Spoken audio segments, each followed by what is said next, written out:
This wealthy businessman was visiting India for the first time on a business trip when he unexpectedly caught the attention of a filthy, dirt-covered vagrant. Jack gave him a disdainful glance and turned away. But the vagrant, pushing a rusty little cart, trailed closely behind, refusing to give up. Reluctantly, Jack took a few coins and placed them in the man's hand, adding a few mocking words before turning to leave again. But the vagrant stood completely still, staring at him like a predator eyeing its prey, and then tossed aside the coins he had been given. Jack remained unaware of this, but later, while using the restroom at the airport, he discovered the vagrant had appeared again. Jack instantly became furious and tried to drive him away, but the man ignored him and slowly approached. Jack stood up in anger, ready to teach this troublesome fellow a lesson. The very next moment, an unnatural force pulled him to the ground, and he was dragged out of the stall screaming. Unexpectedly, Jack still managed to arrive safely at his hotel, accompanied by a bellboy. He entered his reserved room with a blank expression. The bellboy enthusiastically carried the luggage, hoping for a tip, but Jack, who was usually generous, sat with his back to him in complete silence, like a lifeless statue. When the disappointed bellboy left, Jack finally turned around and sat motionless on the bed,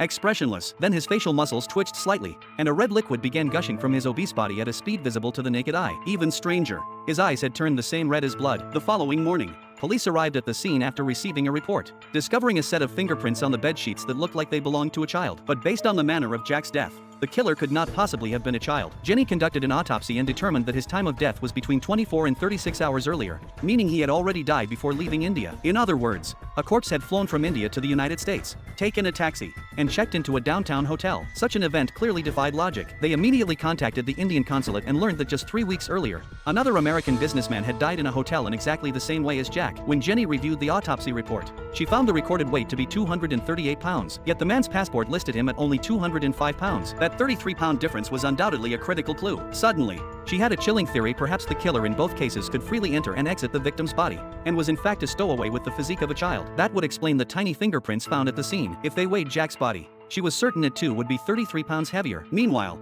across the city, a vacant-eyed man arrived at a school to apply for a janitor position.